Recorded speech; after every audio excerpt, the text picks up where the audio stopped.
our defense spending is increasing, and we take our NATO obligations as a founding member of NATO extremely seriously. I know that Minister Blair in the DPU, the Defense Policy Update, is working extremely hard on this, and we are all aligned that we will continue to do our part as a founding member of NATO to ensure that we are there for this multilateral alliance.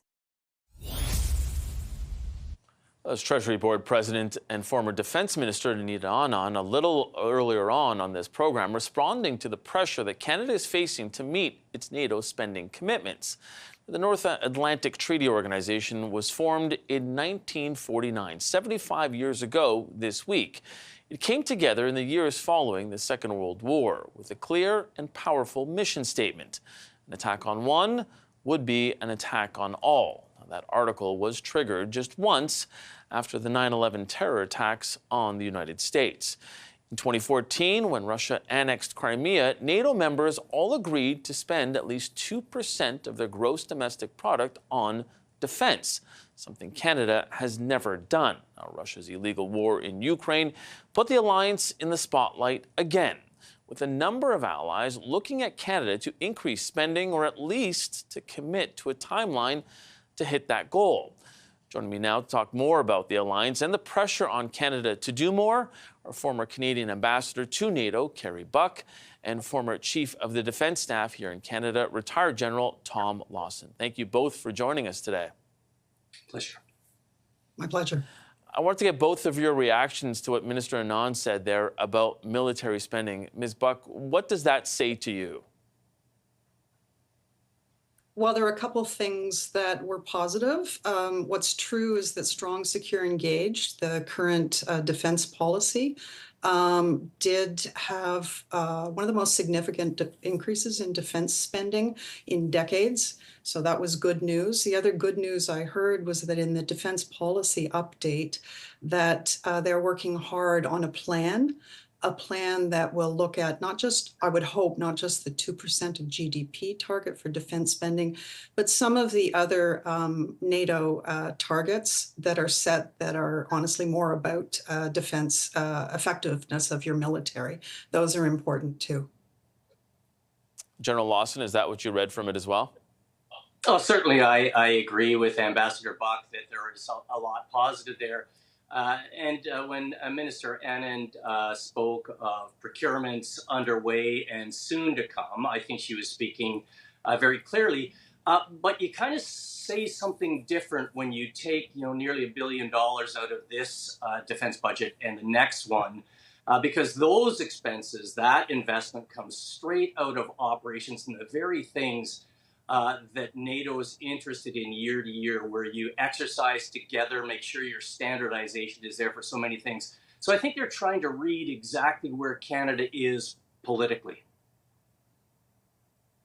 Yeah, and in the last month, we've seen strong words from Jens Stoltenberg, the NATO Secretary General, and U.S. Ambassador to NATO, Julianne Smith, telling Arvashi Kapelos that Canada's lack of a plan or a timeline to hit the 2% target lacks the commitment that allies want to see. So what does all of this do to our standing in the alliance, Ambassador Buck?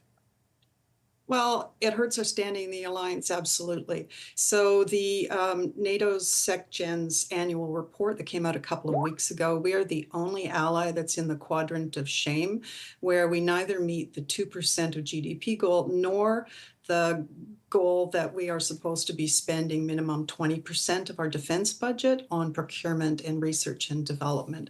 So we're the only ally sitting out there. So it hurts our standing, but more importantly, it hurts our military effectiveness. There's a certain point at which we've had rust out for decades, but it's starting to really hit the road. So there was a leaked document came out a couple of weeks ago as well that showed that only 50% of committed Canadian Armed Forces elements are ready to meet NATO notice to move. What does that mean? It means that in today's current very dangerous environment, NATO set new standards to have troops able to surge rapidly in the event of an attack, and Canada can't do what it's committed to do.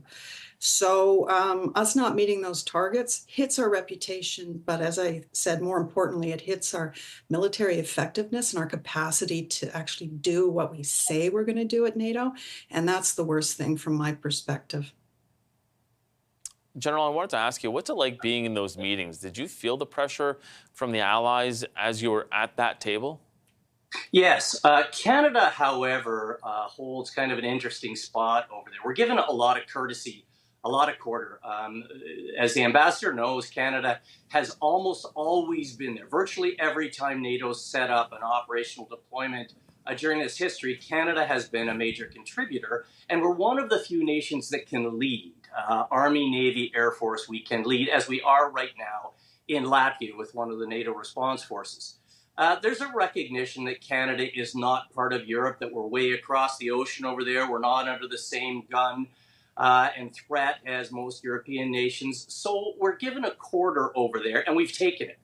Canada has historically underinvested in defense and taken that discount because there are so many oceans around us and a friend to the south.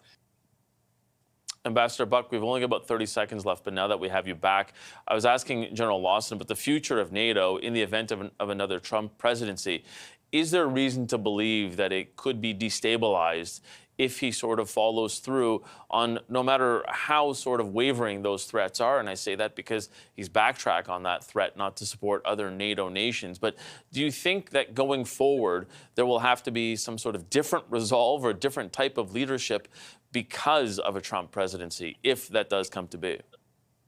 President Trump can do damage to NATO. He could go so far as trying to remove the US from the treaty, but short of that, he could also do a lot of damage to NATO in a number of different ways, withdrawing American troops from Europe, etc.